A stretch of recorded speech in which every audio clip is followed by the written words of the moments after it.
بسم اللہ الرحمن الرحیم.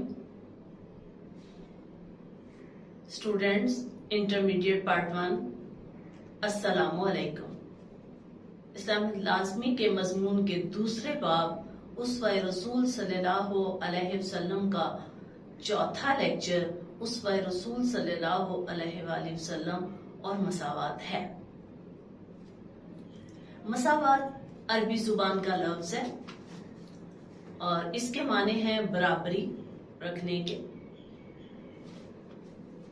اور تناسب برقرار رکھنا، معاشرے میں یکسانیت پیدا کرنا.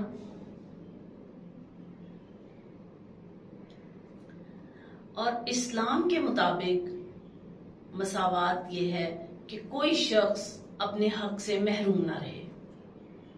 محمد صلی اللہ علیہ وسلم نے صرف ارشادات سے ہی نہیں بلکہ اپنی زندگی اور اپنی عادات سے بھی یہی چیز سمجھا کر انسانیت پر احسان عظیم فرمایا ہے. مساوات کا رشتہ دراصل مسلمانوں کا باقی تمام دنیا کے انسانوں سے قائم ہوتا ہے. قرآن پاک کی سورۃ الحجرات آیت نمبر 13 میں فرمان الہی ہے، یا ایھا الناس انا خلقناکم من ذکر و انثی. ترجمہ، اے لوگو، بے شک ہم نے تمہیں ایک مرد اور ایک عورت سے پیدا کیا ہے. دین اسلام کے نزدیک تمام انسان برابر ہیں، نہ کوئی برتر ہے نہ کوئی کمتر. دنیا میں رنگ و نسل، خاندان، زبان، وطن، قومیت، پیشہ وغیرہ کسی بھی بنیاد پر کوئی شخص کسی سے برتر نہیں ہے. یہ معیار خود ساختہ اور انسانوں کا گھڑا ہوا ہے. نہ کوئی ذات اونچی ہے نہ کوئی خاندان اونچا ہے، سب ایک آدم علیہ السلام کی اولاد ہے. دنیا میں جو الگ الگ ملک اور قومیں موجود ہیں ان سے متعلق قرآن پاک فرماتا ہے، سورہ حجرات آیت نمبر 13، وَجَعَلْنَكُمْ شُعُوبًا وَقَبَائِلَ لِتَعَارَفُوا. ترجمہ، اور ہم نے تمہیں مختلف قوموں اور خاندانوں میں بانٹا تاکہ ایک دوسرے کو پہچان سکو. اسی لیے زبان بھی ہر خطے کی الگ ہے، جیسے کہیں عربی بولی جاتی ہے، کہیں انگلش، کہیں فارسی اور کہیں اردو بولی جاتی ہے.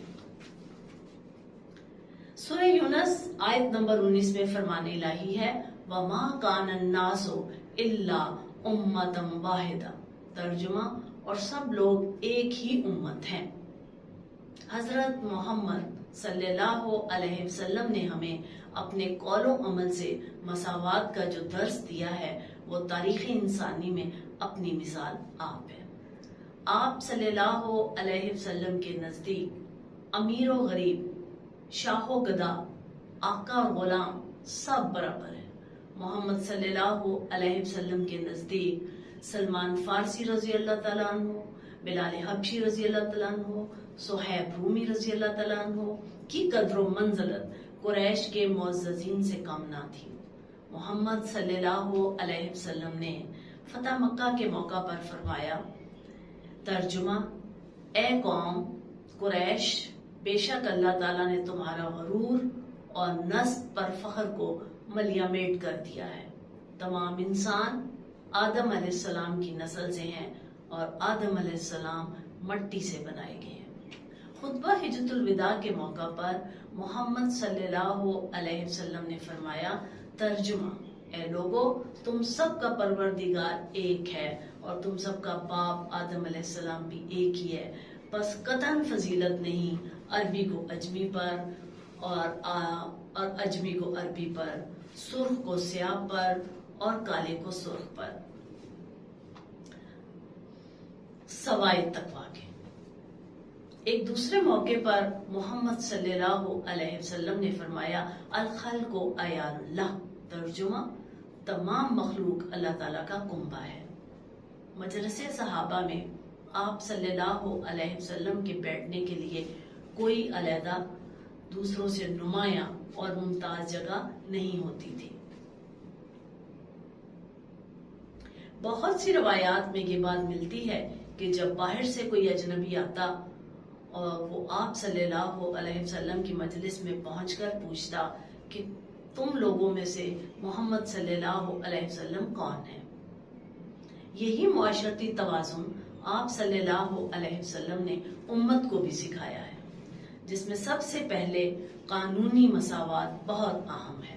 محمد صلی اللہ علیہ وسلم نے اسلامی تعلیمات کی روشنی میں تمام بنی نوع انسانوں کو سکھایا کہ قانون کے سامنے سب برابر ہیں۔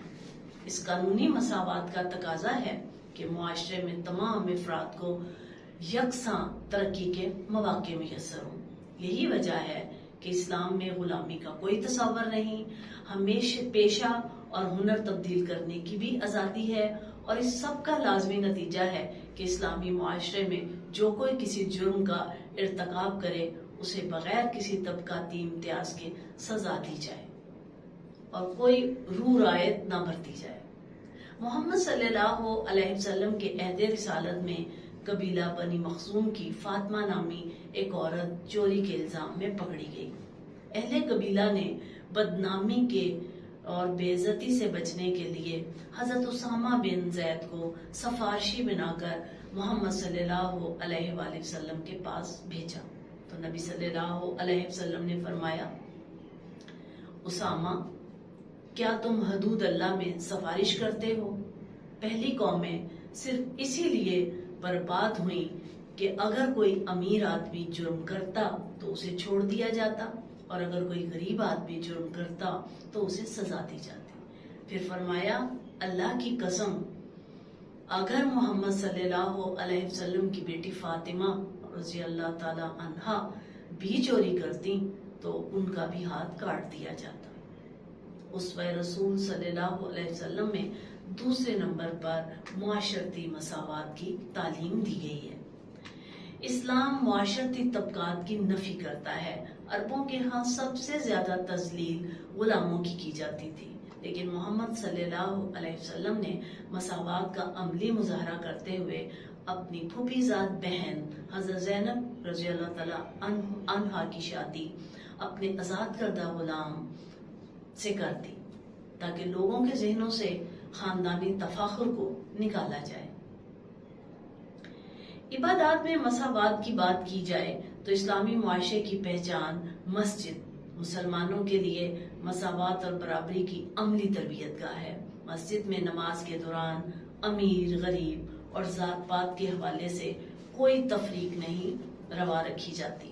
ایک امام کے پیچھے تمام مسلمان صف بندی کے ساتھ اعلیٰ نظم و ضبط کے مظاہرے کرتے ہوئے نماز ادا کرتے ہیں۔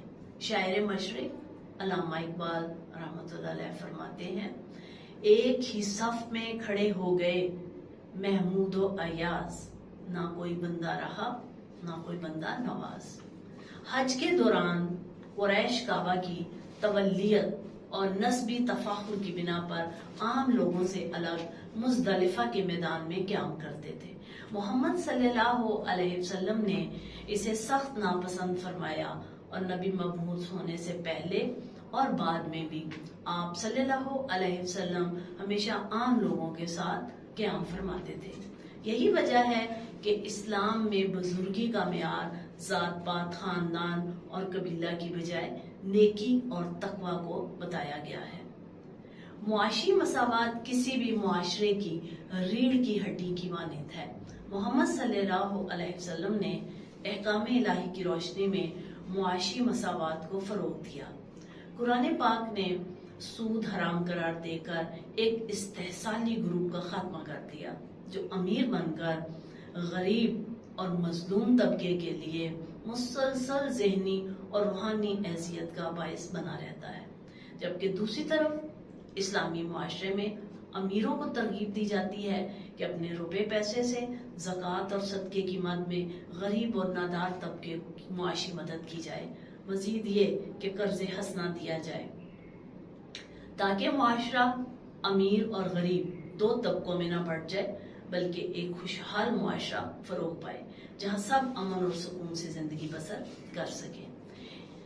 قرآن پاک سورہ بقرہ آیت نمبر 29 میں ارشاد باری تعالیٰ ہے، لا تاکلوا اموالکم بینکم بالباطل۔ ترجمہ، آپس میں ایک دوسرے کے مال باطل طریقے سے نہ کھاؤ۔ سیاسی مساوات کا اسلامی تعلیمات کی روشنی میں جائزہ لیا جائے تو معلوم ہوگا کہ دین اسلام نے تمام شہریوں کو آزادی رائے، تحریر و تقریر اور تنقید کا حق دیا ہے۔ عہدے اور منصب کسی جماعت کے لیے مخصوص نہیں کیے گئے، نہ ہی سفارش اور رشوت کے ذریعے عہدے بیچے جانے کی اجازت دی گئی ہے۔ جب مدینہ منورہ میں اسلامی ریاست کی بنیاد رکھی گئی تو محمد صلی اللہ علیہ وسلم نے 10 سالہ دور حیات میں اسلامی نظام سیاست کا بہترین نمونہ پیش کیا، جس سے ظاہر ہوتا ہے کہ عہدے اور منصب عوام الناس پر راج کرنے کے لیے نہیں ہوتے، بلکہ یہ عوام الناس کی خدمت کے لیے عوام دوست لوگوں کو سونپے جاتے ہیں۔ محمد صلی اللہ علیہ وسلم نے یہ واضح کر دیا کہ جو عہدے کی ہوس کرے گا وہ دراصل ذاتی مفادات کے لیے عہدوں کی طرف جھپٹے گا۔ خطبہ حجۃ الوداع کے موقع پر آپ صلی اللہ علیہ وسلم نے ارشاد فرمایا، اپنے امیر کی اطاعت کرو اگرچہ وہ نک کٹا حبشی غلام ہی کیوں نہ ہو۔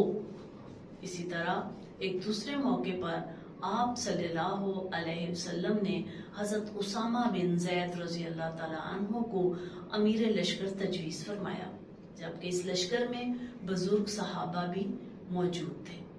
آپ صلی اللہ علیہ وسلم نے ایسا ان کی اہلیت کی بنیاد پر کیا تھا، جبکہ اسامہ رضی اللہ تعالیٰ عنہ آپ صلی اللہ علیہ وسلم کے آزاد کردہ غلام اور منہ بولے بیٹے کے بیٹے تھے۔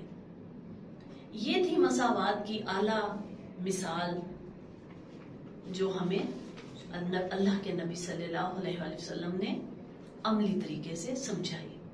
سورہ نساء آیت نمبر 59 میں فرمان الہی ہے، اطیعوا اللہ و اطیعوا الرسول و اولو الامر منکم۔ ترجمہ، اللہ اور اس کے رسول کی اطاعت کرو اور اپنے حق میں وقت کی بھی، اگر وہ قرآن و سنت کے مطابق حکومت کرے۔ یعنی کوئی شخص زور زبردستی عوام الناس کے حقوق سلب نہیں کر سکتا۔ غرض محمد صلی اللہ علیہ وسلم کے اسوہ کے ذریعے مساوات انسانی کا ایسا سبق ملتا ہے جو قیامت تک کے لیے سنہرے حروف میں لکھا جائے گا۔ شکریہ، اللہ حافظ۔